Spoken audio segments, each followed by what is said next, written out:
dia, boa tarde, boa noite. Bem-vindos ao canal Podcast. Mais uma vez estamos aqui, eu e meu parceiro Gilson. E aí, pessoal? Mais uma convidada especial, mais uma mulher do trecho, a Laís. Ela é arqueóloga e trabalhou com a gente e tem muita experiência já. Seja bem-vinda. Sinta-se à vontade e sinta-se como se fosse no trecho. Pior. É o pior. Começou assim. É o pior. Ela gosta de coisa velha. Dá trabalho, pessoal. Uns caqueteiros, Dá uns caqueteiros, uns ossos de cachorro. uns bueiros. Adoro bueiro. Adoro bueiro. Se ele for histórico, então eu adoro. Essa brincadeira da Laís é porque a Laís, pessoal, ela trabalhou em outros projetos comigo e a gente tem algumas histórias aí pra contar. E ela dava um pouquinho de trabalho, mas é gente boa, eu gosto demais dela, demais mesmo. Uma profissional top e tem muita história para contar aqui pra gente. E fico feliz demais de ter você aqui, Laís. E fique tranquila, a pretensão aqui é mínima para 0 ou menos 1, entendeu? Então, não existe pretensões nenhuma, então, ou seja, não tem credibilidade nenhuma esse problema. Laís, conta aí um pouco, como é que tu começou a trabalhar com esse negócio de arqueologia como, mulher? Bom, eu romantizo a arqueologia, né? Eu digo a todo mundo que eu nasci arqueóloga. Eu com 10 anos, eu ficava na casa dos meus avós no interior procurando motivo para escavar, para encontrar, para montar coisas antigas. E eu tive um livro de história, que eu tenho esse livro guardado até hoje, que nesse livro tinha a formação da população brasileira. Aí tinha os índios, os europeus, depois os imigrantes e, enfim, a população como é hoje. E sempre em todo livro de história, antigamente, né, na antiga pedagogia, tinha. Em 1500, os portugueses chegaram à Bahia. Em 1530 começou a colonização. E eu sempre me perguntei o que era que tinha acontecido nesses primeiros 30 anos. E isso foi crescendo ao longo da minha vida, enfim, do ensino fundamental. E quando eu terminei o ensino médio, os meus primos queriam ser médicos e engenheiros, e eu cheguei pra minha mãe e disse: eu quero ser arqueólogo. Obviamente, todo mundo foi contra, mas eu sempre tive uma personalidade um tanto quanto peculiar. Bati o pé, fiz vestibular, passei antes por ser biologia, na tentativa de me iludir, que não era arqueologia. Eu gostava de ciências naturais, mas não, eu sempre gostei de estudar.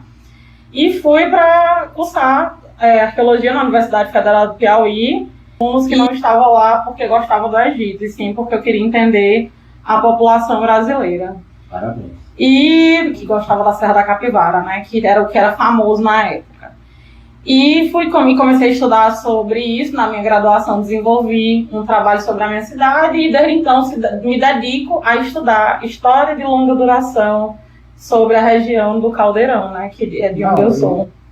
Você é uma estudiosa mesmo. Se eu não me engano, você tem mestrado Isso, provavelmente já emendar um doutorado. Não, acabou. Não, acabou. Ela quer estar no trecho. Acabou, não. Não aguento mais me envolver com peão. Eu tô na frente. Tô jogando na loteria todos os dias para acabar meu envolvimento com peão. Já deu para vocês, esses alunos. Mas aí é peão do mesmo jeito. Eu tenho que ganhar na Mega Sena. E quando em 2013 eu fiz uma seleção para estagiário do IFAM e fui trabalhar no IFAM. Justo, leva sério. A história da Mega Sena é séria. Eu mandei pro Marcos esses dias. Eu acredito, eu acordo todo dia pra botar ganhar na Mega Sena. Ele fala. E eu jogo. Mas eu não jogo. Eu também. Eu não jogo, esses dias eu fiz três números. Essa semana passada eu fiz 3 números, eu mandei do São Marcos. Tá chegando. Eu vou sumir, vai chegar meu momento, enfim. Nesses 30 anos, pra mim, o Brasil foi descoberto em 1500 e já foi colonizado. Não, é porque, eu dizia bem assim, os portugueses chegaram aqui em 1500, em 1530 começa, nos livros tradicionais de história, hoje não mais, né, que a história mudou muito. Hoje, se você pegar o livro dos seus filhos, não vai ter mais isso. Mas na minha época, nos anos 2000, 1530 começava a colonização, que eram quando eles começavam a dividir as capitanias hereditárias, quando de fato eles mandavam caravelas com uma população europeia maior, mais densa, para povoar o litoral do Brasil. E eu sempre fiquei, o que aconteceu nesses 30 anos, o que aconteceu. E durante a graduação, eu consegui me aprofundar muito pouco, porque a graduação você vê um pouco de tudo. Até que fui fazer o mestrado e desenvolvi um trabalho que falava justamente sobre isso. Trabalhamos 2 anos juntos e eu não consegui apresentar meu projeto de mestrado para vocês, mas enfim. Que falava justamente sobre isso. Toda a história, tudo que envolve o homem até os tempos atuais, da região de Caldeirão. E em relação a todas as dinâmicas que você perguntou, todas as dinâmicas que aconteceram entre 1500 e 1530, a relação do português com os indígenas que habitavam, enfim, eu tinha muita curiosidade de saber o que aconteceu.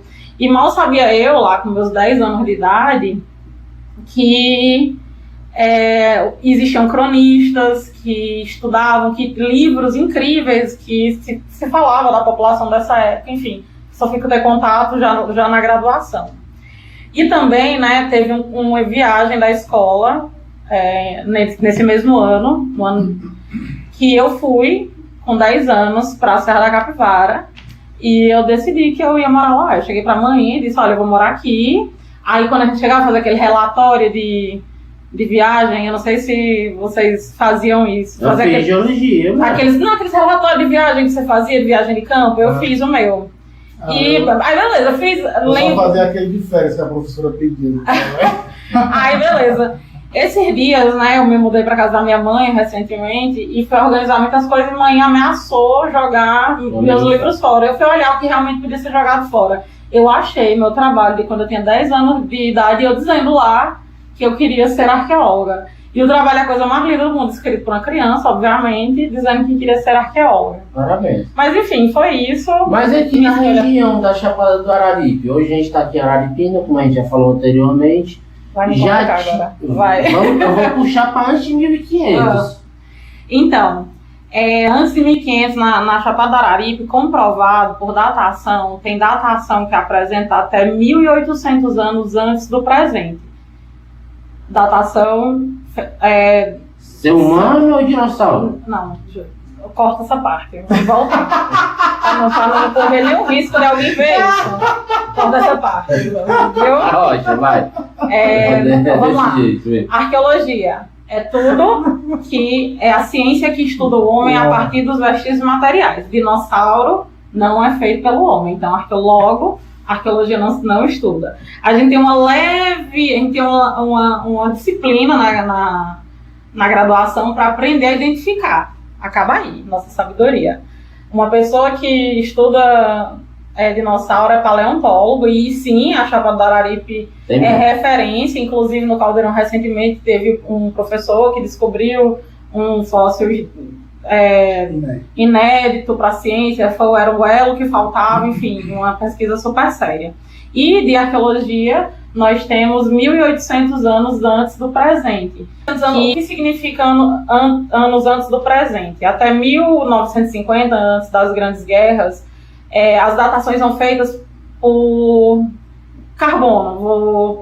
Então, a partir de 1950, com as grandes guerras e as explosões e a exploração de energia nuclear, só é contado até 1950, a grosso modo, para vocês tentarem entender. A partir daí, os anos não são contados. Então, 1850 antes do presente até 1950. A grosso modo, é isso que quer dizer quando a gente fala então, sobre... 1950 menos 1800... Menos 1800 dá... 100 anos depois de Cristo.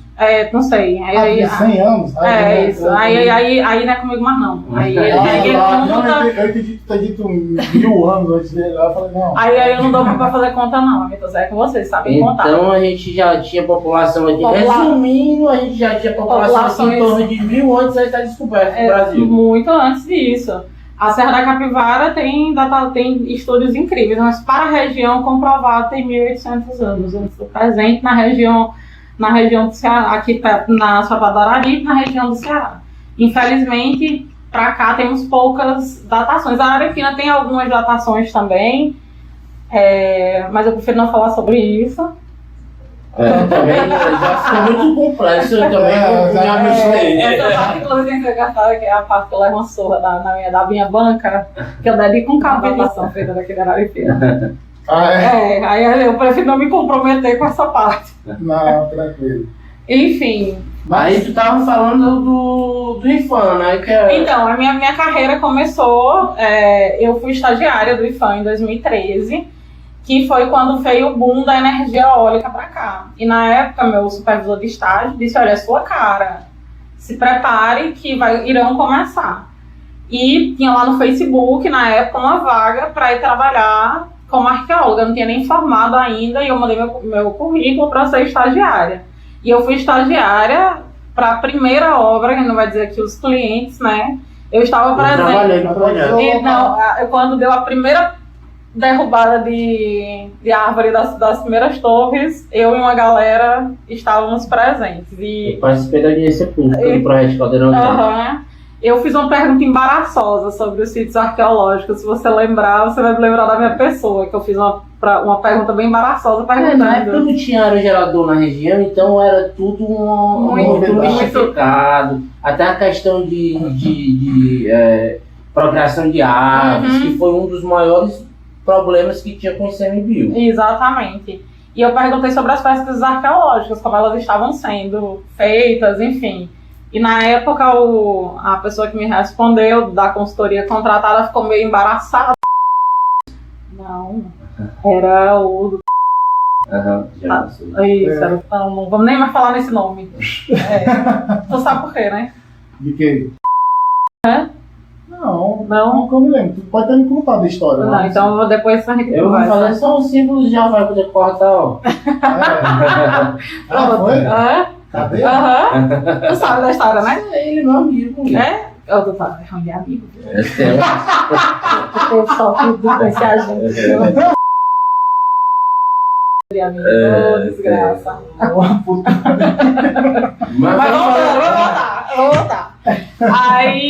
Aí começou, eu entrei como estagiária, logo depois me formei e foi quando comecei de fato a trabalhar profissionalmente. Meu primeiro dia de trabalho é emblemático, eu costumo dizer que é meu primeiro dia de trabalho oficial, que antes eu era estagiária. Cheguei no local para trabalhar, o operador, na hora que deu partida no trator, que deu a primeira pincelada, nós encontramos um vasilhame tupi imenso. E até então, a literatura falavam que os tupis, não se tinha um conhecimento sobre os tupis no interior do Brasil e o que era aquilo. E um sítio muito expressivo. Foi, enfim, toda aquela confusão que todo mundo sabe quando identifica um sítio arqueológico na área, na obra. Aí a ideia era, vamos pular 200 metros para continuar a supressão. 200 metros mais sítio. Eu sei que chegou um ponto que a gente já estava quase 1 quilômetro dando salto. Era mesmo. E sítio arqueológico, é um dos maiores sítios arqueológicos que eu já vi. E eu me emocionei. Eu me emocionei. Foi meu primeiro dia de trabalho. Do site amigo de Felipe. Amigo de Felipe, o site manager. Mas imagina a tristeza dele, né? Enfim, aí tivemos essa obra que foi muito importante para o conhecimento arqueológico da região. Mas todas as etapas predecessoras tinham sido obedecidas por prospecção, diagnóstico, monitoramento. Tinham sido. O monitoramento. E não tinha sido detectado nada. Não tinha sido detectado porque a prospecção, ela conforme ela é. Eu posso até estar falando bobagem agora, mas assim, existem. Se você fizer, aqui na Caatinga, se você fizer prospecção no período seco, você tem uma visibilidade. Se você faz no período chuvoso, você tem uma visibilidade totalmente diferente. E a prospecção daqui foi feita num período chuvoso, onde as árvores estavam muito densas. De fato, é muito difícil de identificar sítio arqueológico isso é verdade. Dessa forma. É muito difícil de identificar sítio arqueológico. Com a vegetação então, tão densa. A legislação é falha, né? Felipe, não é. A legislação não é falha. É porque essa prospecção, que é uma etapa que é predecessora ao início da implantação, Só que não está não- funcionando. Só que vamos imaginar uma malha de sondagem de vocês. Vocês conseguem prever todo o local onde vai ter rocha numa obra? Hoje, mais do que nunca, né? Com o ensaio geofísico. E por que deu tanta rocha na subestação sem vocês saberem? É porque não fizeram os ensaios todos necessários. Então, às vezes a quantidade de ensaios, que no nosso caso é poço teste, não é capaz de atender.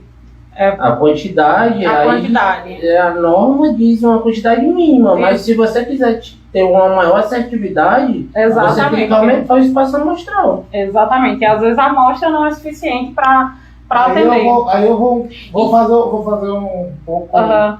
nem lá nem louco, como Aham. eu costumo dizer. O que acontece muito também, e vocês sabem, tanto para um teste da parte operacional como para o teste da arqueologia, para poder fazer essas prospecções e tal, envolve o velho. E outras, faz medida. às vezes mudam de empresa. A empresa que fez prospecção não é a empresa que faz o monitoramento e vice-versa. Não. Tem muito isso. E tipo assim, não é toda empresa que tem uma. A verba para. Não é nem verba, eu digo uma diretriz. Valoriza, né, o serviço. Valorizado para a parte de arqueologia. Faz porque tu sabe, Faz porque- mulher, tu vive disso. Faz por Que é obrigação. obrigado. Exatamente. Mas a gente vê o resultado e é gratificante. Quando a gente termina a obra, que a gente tem aquela coleção de material que vai fazer a exposição, É lindo. eu acho que aí a gente valoriza, entendeu? E a gente já passou por obras já no Rio Grande do Norte, como você vai já Na Paraíba, a história da Paraíba é maravilhosa. A Paraíba é um artigo que eu tenho guardado no meu coração para escrever ainda. Eu gosto. Mas vamos fazer uma timeline. Então tu começou aqui na Chapada do Araripe, passou uns 2 anos aqui no projeto, né? Fui para o Rio Grande do Norte, lá trabalhei com o Gilson também. Lá foi quando eu conheci o Gilson, trabalhamos juntos lá numa obra. Lá nós tivemos.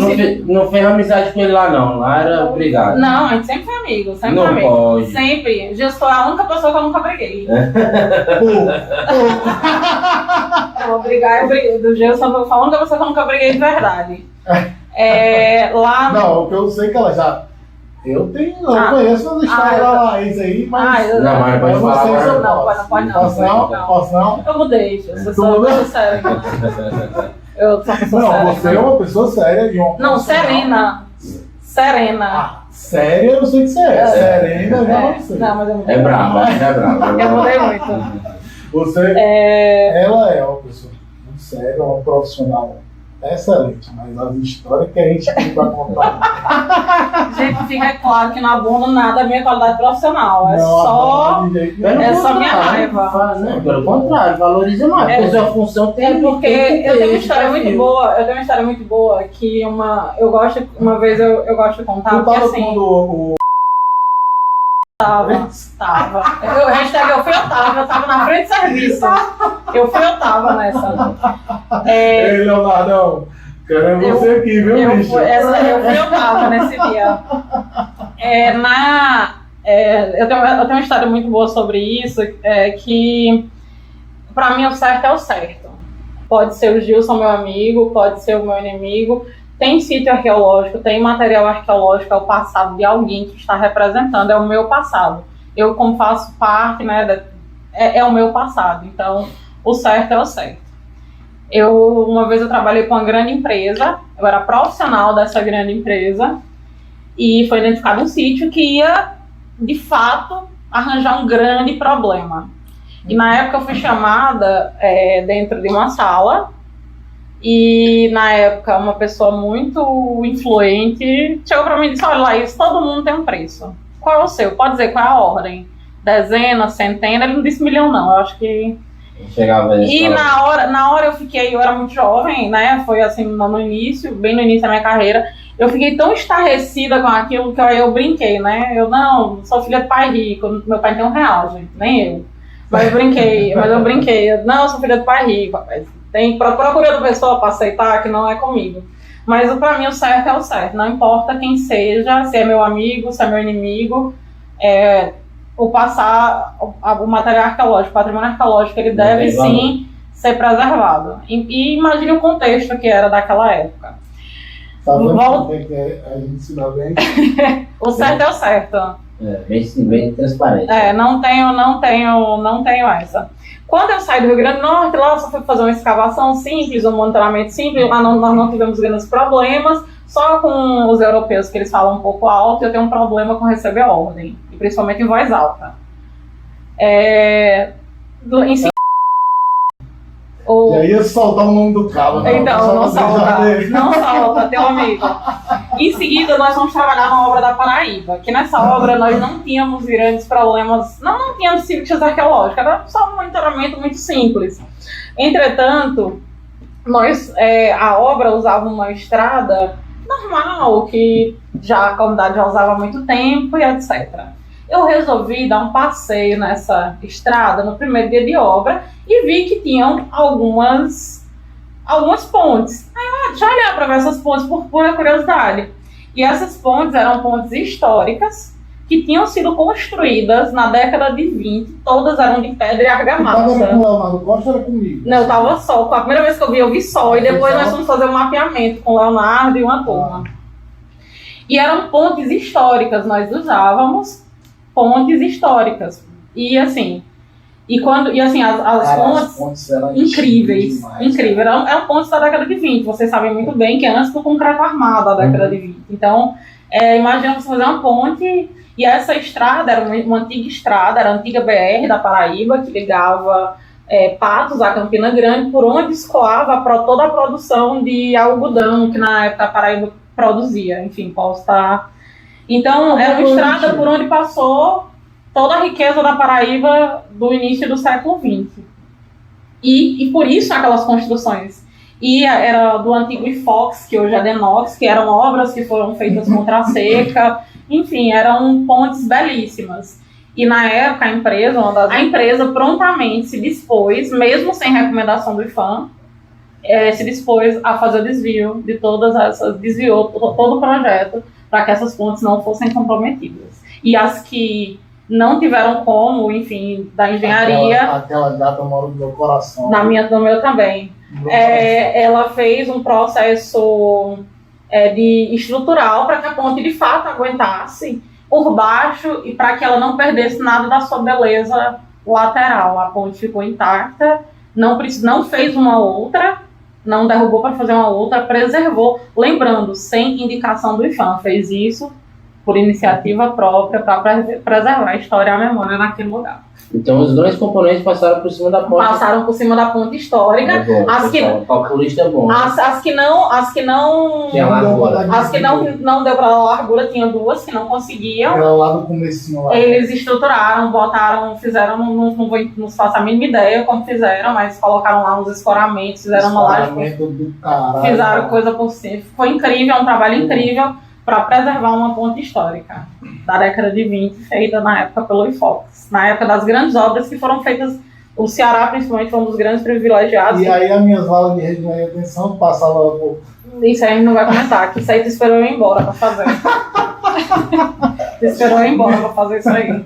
Não passou lá não. Mas ele subterrâneo e a profundidade de Não, é porque tinha uns bueiros, eu tava falando das pontes. Então, além de pontes, também tinham bueiros feitos. Eu lembro que os bueiros eram de pedra e tinha uma placazinha. Exatamente. Uma placazinha com a data. Com a data de construção. IFOX 1920, IFOX 1921, IFOX 1919. E tinha a placa de construção de cada um bueiro. Tu imagina um bueiro feito de pedra. Incrível. A gente fez foi aproveitar os bueiros. Já aproveitou. A drenagem da subestação, a gente ia passar e era para rasgar. Aí a gente pegou e direcionou para esse bueiro. E aí era show de bola. Foram reaproveitados e lembrando que foi ter todo um cuidado da estética. E volto a dizer, isso não era uma recomendação do IPHAN. Foi feito exclusivamente pelo bom senso da diretoria dessa empresa. Diminuir vala de rede de média tensão, que era para ser, sei lá, 2, 3, que aí ia pegar, fiz em um, aí a gente fez uma específica, botando... Não, cara, era 2 valas grandes assim. A gente fez colocando umas placas de concreto separando para poder compactar mais elas, as valas de aterramento na subida e tal. A gente, Mas para a profundidade de regime de atenção, ela reclamava. não precisa de. Eu reclamava Mas Da ela sabia que a profundidade gente fazia. de 1,5 m, não precisa de acompanhamento de arqueologia. Então essa Não, mas pergunta. é porque nesse caso das valas de regime de atenção, que ele está falando, é porque ia pelo projeto original, que não tinha sido enxergado antes, ia arrebentar O bueiro. o bueiro. E aí a gente teve que fazer algumas modificações lá e fez um campo mesmo, era a gente fazendo lá e resolvendo. Isso, é um artigo que eu tenho no meu coração guardado para escrever ainda. Chegou aí lá depois já? Nunca. Esperando essa empresa nos chamar de volta. Fazer muita. Não, essa empresa não consegue mais. Não consegue mais, infelizmente. Só se for para fora do Brasil. Aí não tá querendo ir pra fora do Brasil. Lá deixa os europeus cuidarem da cultura deles, eu cuido da minha. Eu sempre gostei mais da minha. E depois da Paraíba? Aí depois da Paraíba eu fui entender a vida, brincadeira. O Pequeno Príncipe não voou para entender a vida, né? Entre outros países, eu resolvi fazer mestrado. E foi quando, de fato, eu comecei a estudar história de longa duração e comecei a desenvolver o meu trabalho. E comecei a desenvolver, de fato, o meu trabalho. Descobri que eu realmente ainda precisava estudar muito para escrever minimamente sobre um período de tempo. Quase enlouqueci. Perdi minha lipoaspiração que eu fiz quando eu saí dessa empresa, que o acerto foi bom. Mas ó, peraí. Tem uma coisa que eu quero falar aqui. Que ela só rodava com palhozinho branco. Era a minha empresa. Era. Rapaz. Eu não sabia dirigir, lembrando que eu aprendi a dirigir nessa obra. Dirigir lá. Eu sofria, gente. Olha, eu vou dizer um negócio pra você. Guerreiro, palhozinho. O palho um troller Não. ficava com inveja. Não, tem lugares que ele não chegava que eu chegava de palha. Ele não chegava no caminhonete que eu chegava de A palha. gente não tinha coragem, não. Olhava assim, rapaz, não vou entrar, não. Aí quando olhava, lá vinha um palhozinho de Eu aprendi a dirigir nessa obra, sabe? Eu não sabia dirigir. Eu entrei ainda numa era, né, glamourosa, que tínhamos motoristas. Eu não sei se vocês chegaram, mas eu entrei nessa época glamourosa. Aí foi dito na época na empresa que para a obra seguinte só ia quem soubesse dirigir. Eu nunca tinha dirigido na vida. Eu disse, então chegou a hora. Aí me matriculei numa autoescola lá da cidade que eu morava, lá no interior do Rio Grande do Norte. Fui tirar minha habilitação, tirei. Um mês de habilitação me entregaram um carro. Eu não sabia dirigir. Aí como era que eu fazia? Eu ia de carro para a obra, estacionava longe, porque eu não sabia estacionar de ré, mas aí longe eu tinha certeza que eu não ia derrubar, que lá as vagas eram cobertas, eu estacionava lá longe por medo. Aí eu ia de carona, eu dizia, fulano, me deixa na frente de serviço hoje, aí me deixava, porque eu não tinha coragem. Aí depois eu sabia uma coisa, eu vou, se o carro quebrar da empresa, eu morrer, eu não vou, que a 40 ninguém morre, andando a 40 na obra. Mas a Luciana contigo, não? Aí quando a Luciana foi, mas no início era eu sozinha, aí quando a Luciana foi, era que a Luciana foi que me ensinou. Eu cheguei depois, né? Quando tu chegou, eu já sabia dirigir. Quando chegou, eu já sabia dirigir. Aí a Luciana, uma menina, foi uma outra arqueóloga que foi trabalhar comigo, e a Luciana dirigiu super bem, enfim, foi quem me ensinou a dirigir em obra. Aí, moça, esse palio ficou traçado. A gente entrava em lugares inimagináveis. A tampa do kart, do palio, a gente deixava quase toda semana em algum lugar, que a gente perdia ele. A gente perdia ele quase toda semana, a gente perdia em algum lugar. Aí depois dessa obra, eu fui fazer mestrado. Logo em seguida do mestrado, realizei meu sonho de trabalhar na melhor empresa de arqueologia do país. Não posso dizer o nome, mas tive a honra de trabalhar. Uma patrocínio pode falar. Não tem, infelizmente. Só se eles me aceitassem de volta já era muita coisa. Mas me orgulho muito de ter trabalhado para essa empresa. Trabalhei, era um sonho de carreira, na verdade. E saí de lá para outro sonho, que era ser cliente. Eu nunca tinha sido cliente, eu só era consultoria. E foi quando o conheci aqui, mas aqui nós não tivemos problemas, infelizmente. Que bom é quando tem problemas. Bom é quando tem problema pra gente resolver. Aqui nós não tivemos mais problemas. Mais ou menos, né? Assim, não tivemos. Não teve nenhum sítio arqueológico considerável, mas a gente teve algum. Já foi resgatado, não, foi feito um bom trabalho. Sabe o que é isso que eu ia dizer. O que acontecia aqui? A gente teve pontos importantes, só que a gente atuou, aí você como cliente, você via o que acontecia, entendeu? A gente via, identificava e já providenciava desvio antes de qualquer outra coisa. E já deu problema maior. a atuação. Então, assim... Não era a consultoria que chegava com problema. Como enxergava o problema primeiro, conseguia resolver antes então, do assim, tempo.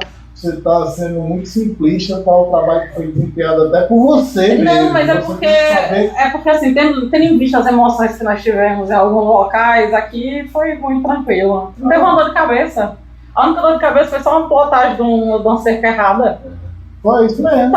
O único probleminha que nós tivemos foi... Não, teve umas confusão no campo. Não, Eu não vou falar nome não, mas rapaz, você tá descavando aqui, cadê o... olha, Para tudo, para tudo! pode dizer o nome dele. Ele pode dizer o nome dele, que ele merece essa homenagem. Pode. Luiz Sérgio, eu ameaçava prender Luiz Sérgio todo dia. Luiz Sérgio faz raiva desde 2014. Quando eu fui estagiária, Luiz Sérgio já me fazia raiva. Ela é piloto de moto nivelador. Não pode falar isso. Não pode.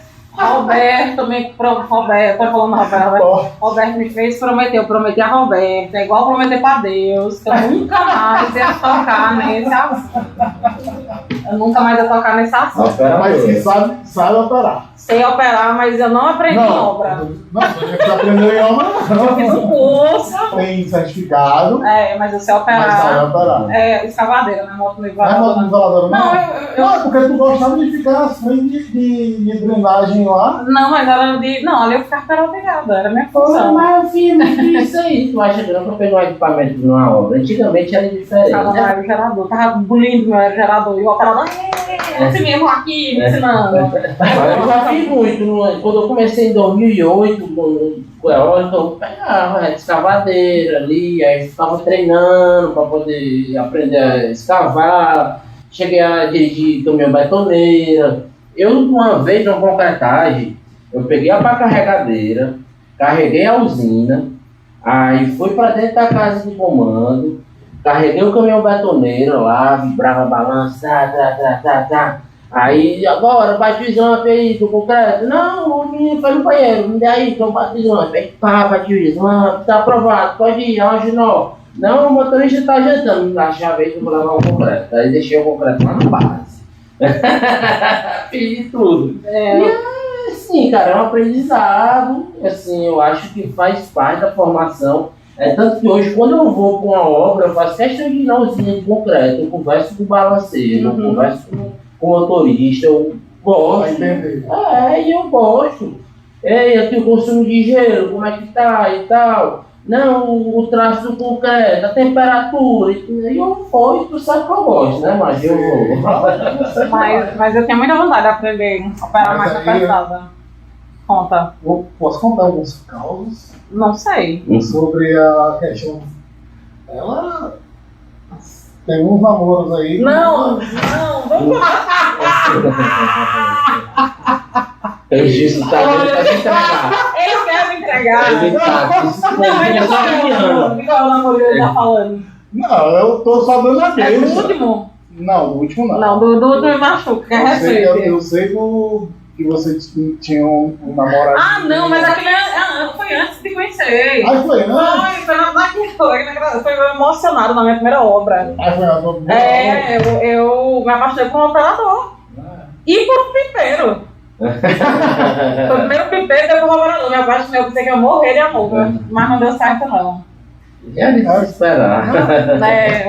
No trecho. Eu me apaixonei por um operador e por um pipeiro na minha primeira obra. Aí aí que acabei tanto que...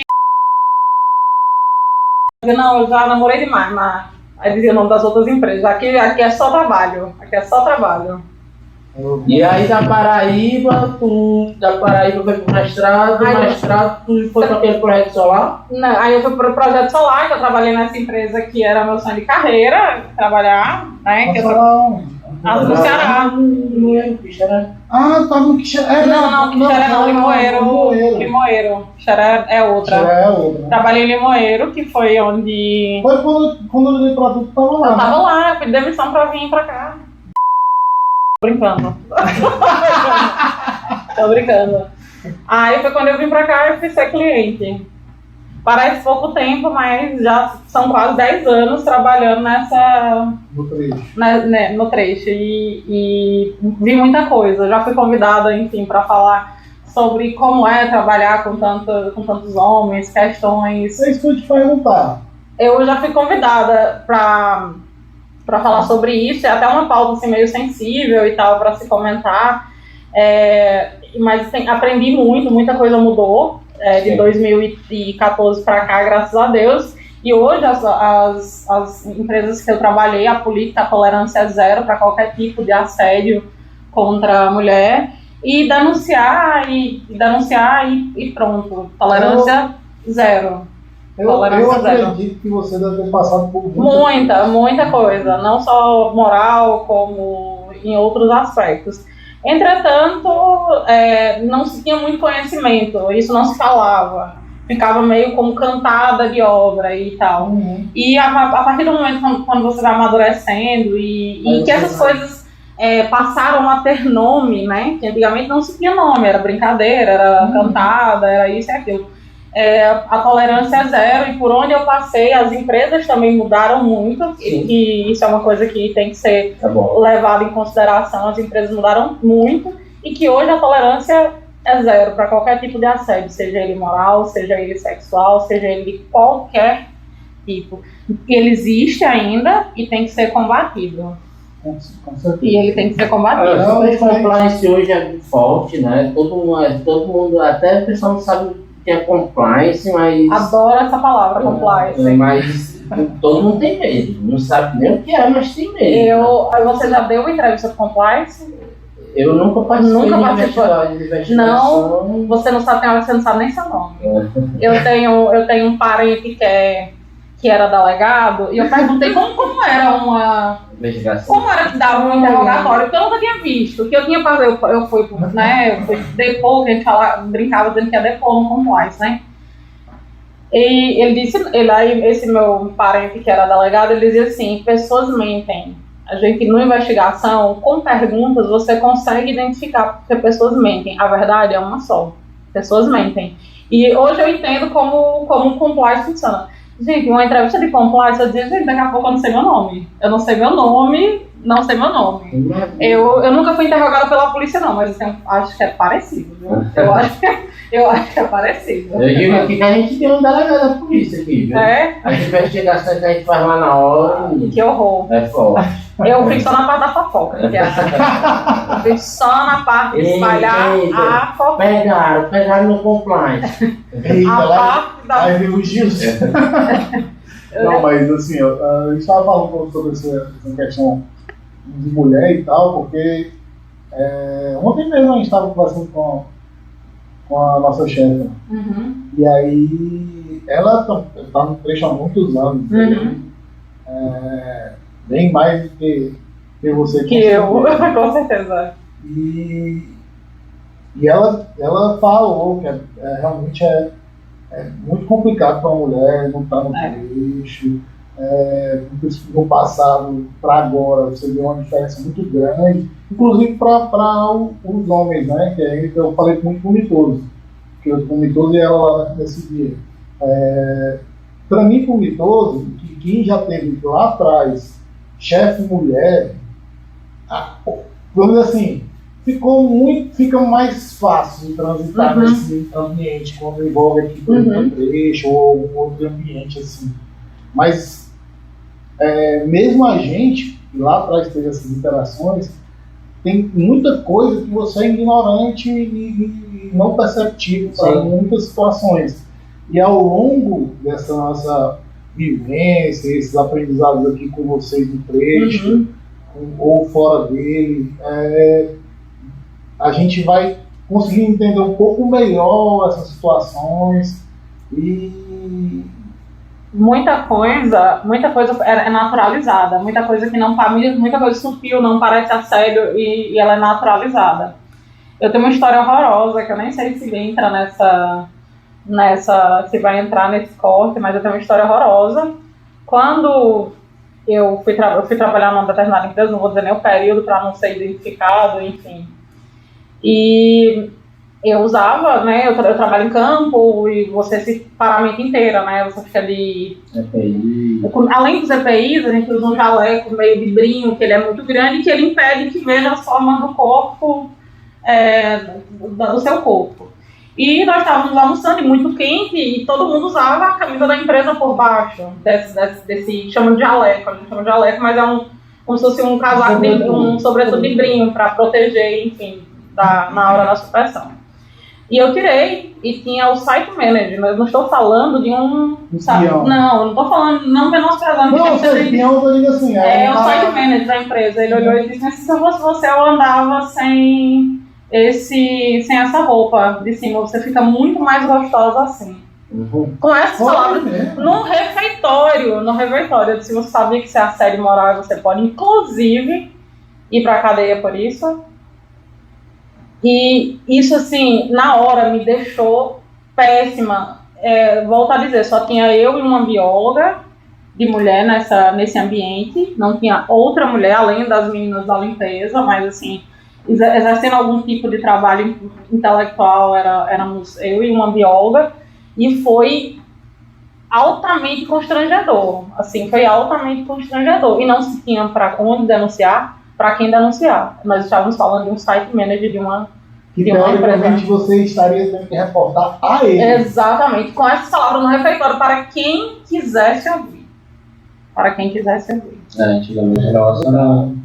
era muito complicado, assim, não, mas assim, esse foi um dos mais constrangedores, assim. Eu acho que mais do que o do suborno entrou como brincadeira.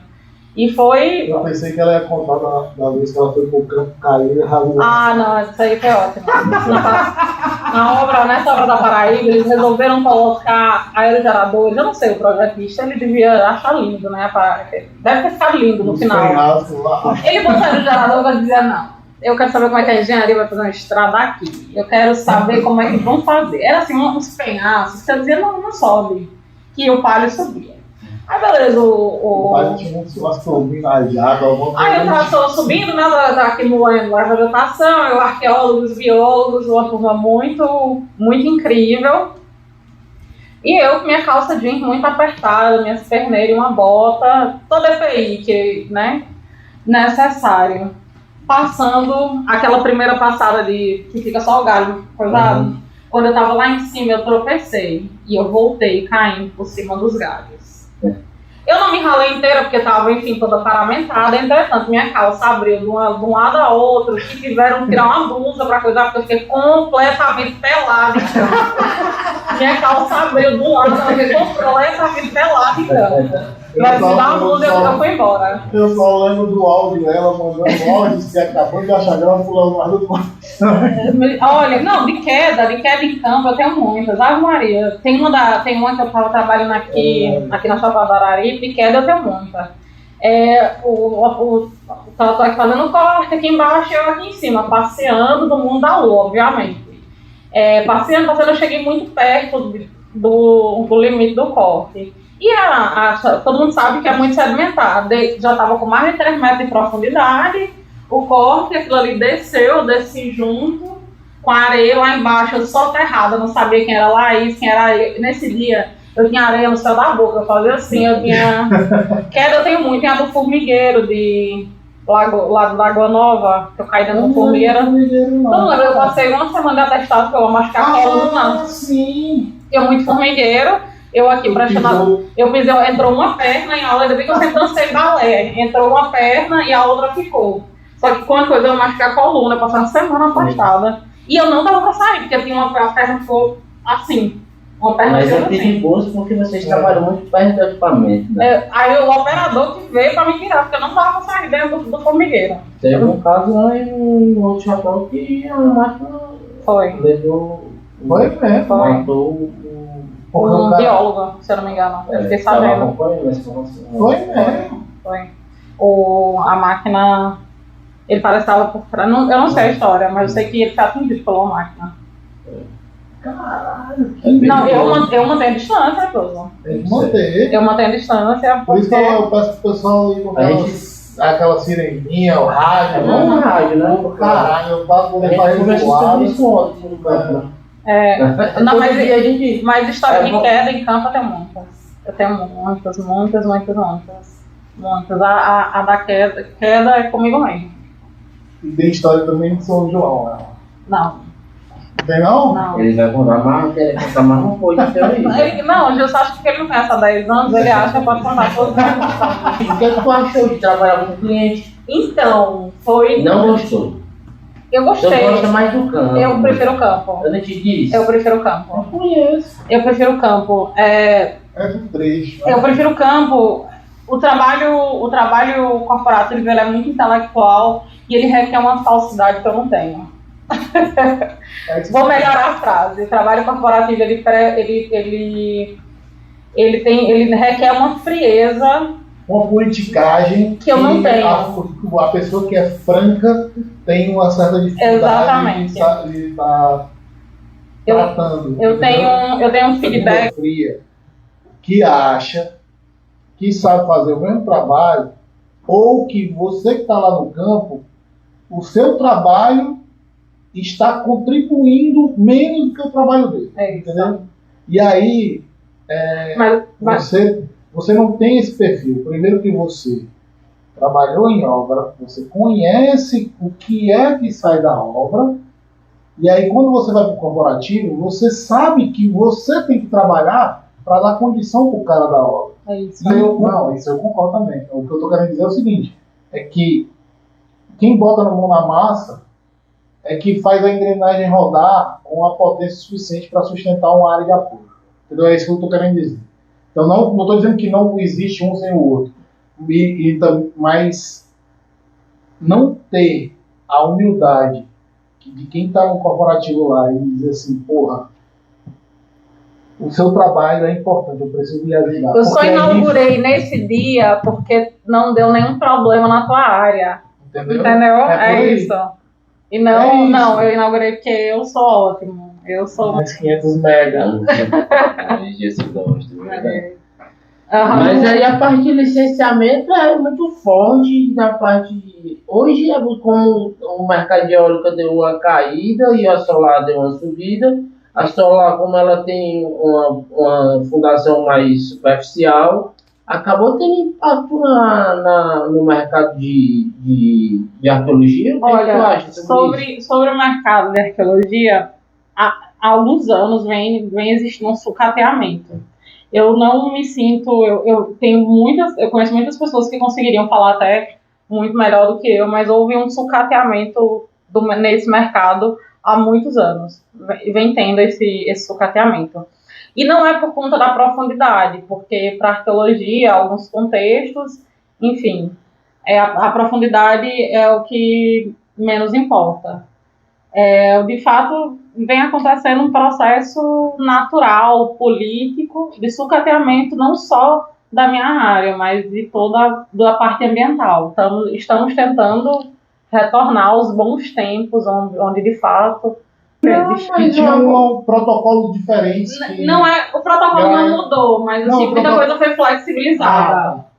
Entendeu? Até meio complicado falar sobre isso. Eu vou te dizer, do tempo que eu estou no trecho, tá? Uhum. Eu acho hoje que a questão ambiental e a forma que está sendo trabalhada, inclusive até na cabeça das pessoas que estão executando, está muito diferente e está muito melhor, eu acho, para o aspecto de percepção de não fazer as coisas de qualquer jeito. Sim, não, Por quê? isso Porque no passado fazia. Todas. E esperava a multa. O que acontecia, mas é isso. Uhum. Já trabalhei em obra que a gente saía e dizia assim, Fela, não faz isso, é errado. Quando você voltava no dia seguinte, o cara tinha feito, e você dava uma comida de rabo no cara, tamanho do trem, botava pra moer no cara, mas o cara tipo assim, tá bom. Entendeu? Uhum. Imagino como seja. Hoje esse tipo de coisa é mais condenável. E até o pessoal mesmo que avisa, isso aqui tá errado, muito errado, entendeu? Então já tem uma consciência maior da galera, entendeu? Uhum. O pessoal da meio velha guarda ainda tem algum pensamento assim nessa pegada, mas está muito menor. Inclusive a velha guarda mesmo está mais cautelosa nesse sentido. Tá no... Essa é a minha percepção. Tá? Eu tô falando. A questão de legislação, eu não sei. Não falo nem da questão da legislação, eu falo assim do trabalho arqueológico que ele vem sendo sucateado. É isso, porque assim, a parte ambiental tem várias áreas, subcampos, né? Isso. A parte de monitoramento aí de fauna e flora, a parte de arqueologia, a parte de coleta de resíduos, de monitoramento de recursos hídricos. Então, assim, tem algumas que são mais valorizadas de acordo com o empreendimento, com o estudo, se foi feito um EIA-RIMA, se só é um RAS, que ali vai dar as condicionantes, em cima daquelas condicionantes que a empresa vai atuar. Então, assim, quando você minimiza o estudo, você tem uma área de abrangência menor. Então, assim, tem algumas áreas que são sempre valorizadas, mas tem alguns empreendimentos que valorizam mais o cliente ou o empreendedor, às vezes valoriza por questão própria. Então, assim, eu acho que hoje a gente tem fragilidade em alguns pontos que eu acho que poderiam ser melhorados. Que foi como a gente começou. Então a legislação não é suficiente e tal. Poderia ser melhorado. Poderia ser melhorado. Não. Com certeza, isso eu não tenho mais dúvida, né? Como melhorou a questão do meio ambiente, como melhorou a questão de compliance. Então, assim, eu acho que é uma evolução natural e hoje em dia, com essa indústria 4.0, né, cara, eu acho que a tendência, na verdade, é da gente fazer a obra Wi-Fi, hein, Gilson? Como é que vai? Não, mas eu já tenho gente que faz Tem gente obra. Deixa eu contar essa história. Deixa eu contar essa história. Tem um amigo nosso que ele fez como é que eu posso dizer?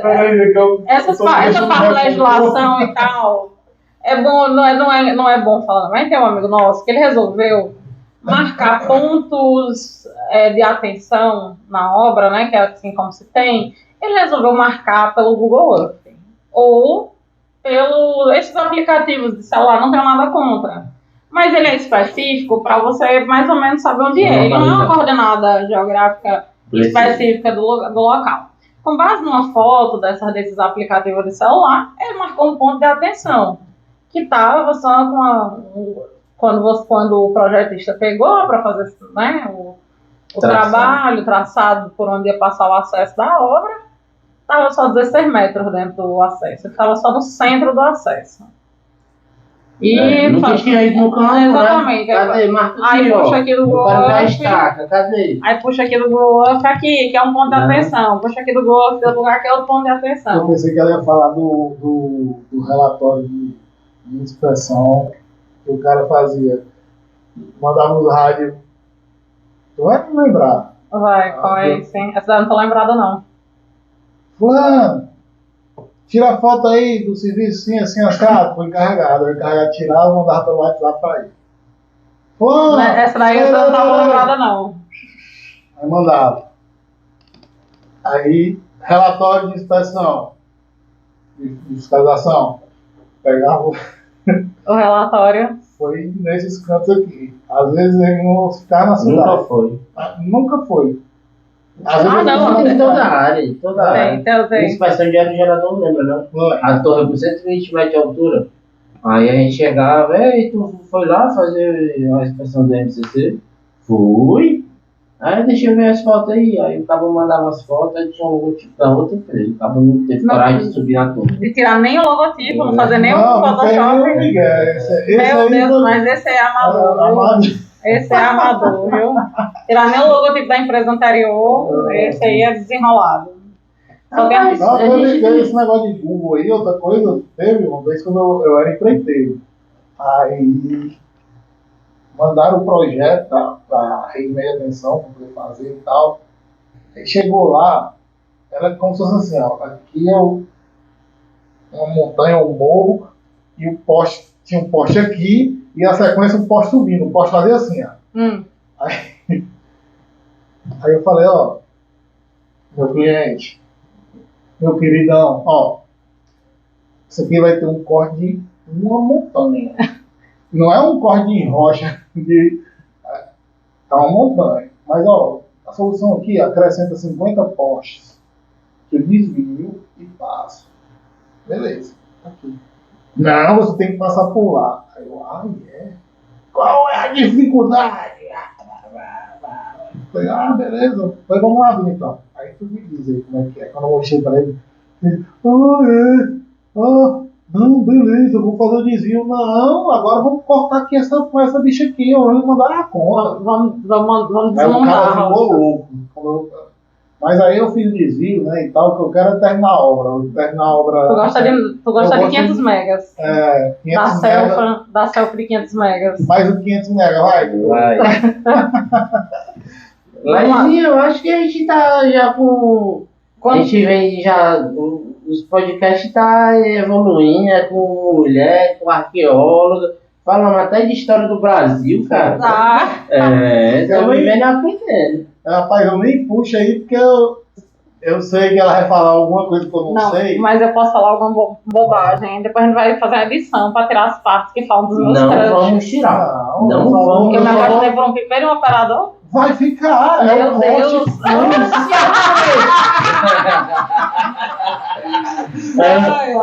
Tu aproveitou, né? Era o que ele queria, ele ficou Tu tá aproveitando. Mas foi bom, mulher. A gente tava com saudade de tudo. A gente tava muito saudade de vocês, meninos.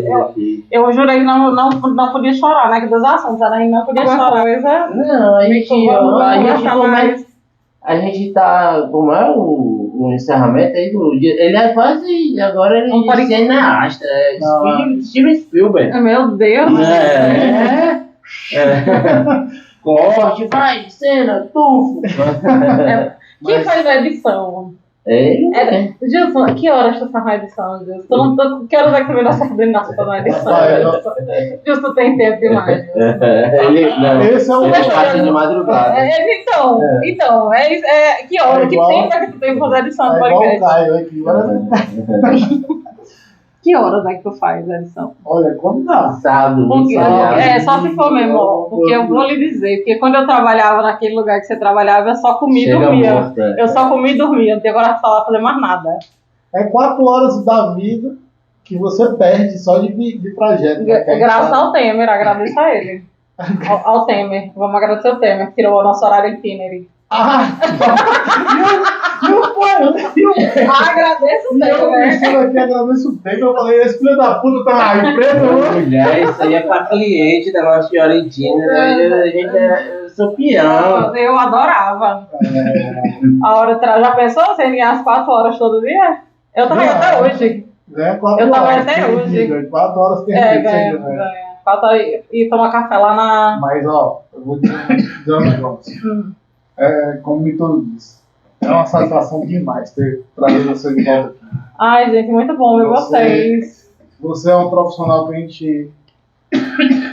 Calma, jovem. Na hora que tu vai dar uma jovem, eu não vai atrapalhar. Pra mim é uma vitória fazer falar sobre eu ter problemas pra falar ao vivo e tal. Mas aqui a gente já esquece.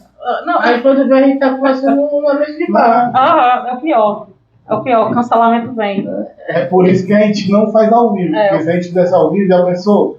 2 tiozão falam umas 3 ou 4 besteiras por vez. Esses dias eu não lembrei de ti. Tava na reunião que disseram, eu disse, Gilson, mas fala com o fundo. Eu lembrei de ti. Do coração? Do fundo do dente. Do dente pra fora.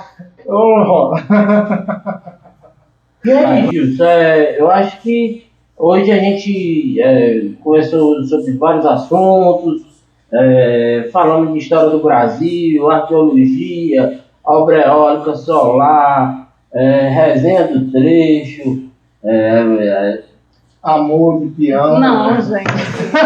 Ele gosta. Ele acha bom, ele me roubou uma praga, você sabe, né? Na época lá, quando eu conheci ele, né, que ele dizia assim, você ainda vai casar com um engenheiro de obra que faz coisa errada para você pagar a sua língua. Ele dizia isso. Ele dizia, para você pagar a sua língua, você vai fazer com que faz mais coisa errada para você pagar a sua língua.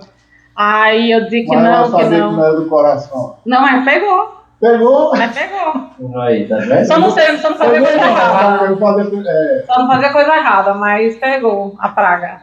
mas você sabe que você mora Você no também. meu coração. Você também. Muito obrigada pelo convite. Você é uma profissional de mão cheia. E uma pessoa também, né? Uma pessoa espetacular. Vamos falar sério agora. Eu vou chorar. O combinado foi não chorar. Você não vai chorar. Eu choro, Gilson. Mas eu tenho que falar que você é uma amiga, uma querida. Ai, a gente. Eu sinto falta de ter uma profissional como você do lado ali.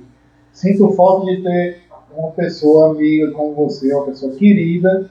E eu tenho certeza que logo, logo você vai estar de volta no trecho aí, a gente vai se esbarrar aí.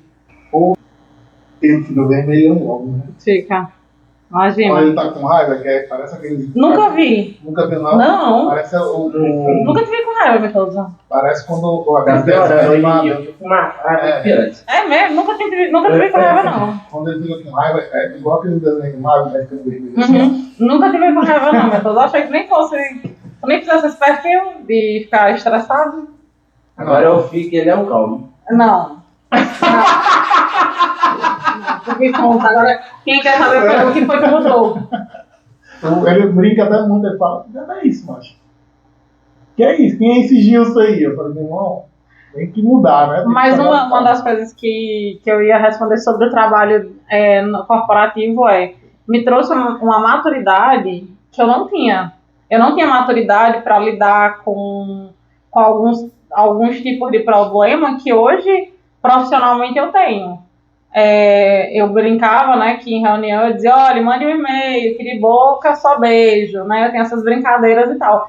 E quando eu fui para o corporativo, eu aprendi, né, a ter um pouco mais de maturidade, de paciência, de fato, para lidar com todo... Com as mercadorias sem nota que não vai se valorizar. Exatamente, que a gente... Que se lida, porque quando você está no campo, é muito mais rápido, é muito mais no calor do momento, e na parte corporativa não, são muitas coisas que abrangem. Então, não é que eu prefiro o campo, mas me trouxe essa maturidade que eu não tinha. O meu amadurecimento profissional no último ano foi incrível. E assim, eu descobri coisas para além da arqueologia, que eu nasci arqueóloga, né, dizia que ia morrer arqueóloga. E no mundo corporativo abriu minha mente para outras profissões, para sustentabilidade, para responsabilidade social, que faltam pessoas que trabalhem de verdade como em outras empresas. E foi me abriu, eu brinco, eu saí de lá, né, com outras profissões e me dedicar a outras profissões. Isso é legal. E você desenvolveu um trabalho de excelência como sempre. Para mim, isso, se você já estiver conseguindo suportar quando eu chegar para esse cara, né? Dizer assim, Laís, eu tenho um negócio para te contar, 7 horas da manhã. Aí eu saía. Aí eu ia atrás. Aí ela, 10 minutos, Gilson, o que você queria falar? Eu agora não. Hoje eu lembrei de você, tô concorrendo a vaga de emprego, aí tinha, você é bom em Excel? Aí eu botei fraquíssima, porque eu achava que eu sabia, né, fazer uma planilha, né, questão de adição, né, a mina. Eu vi o Gilson mexendo, eu disse, comparado, aí eu botei lá fraco, né, aí a observação, então, comparado com quem realmente sabe, eu realmente sou péssima. Enfim, eu aprendi muita coisa, inclusive fazer uma planilha Excel, obviamente não parecida com a que o Gilson faz, né, mas...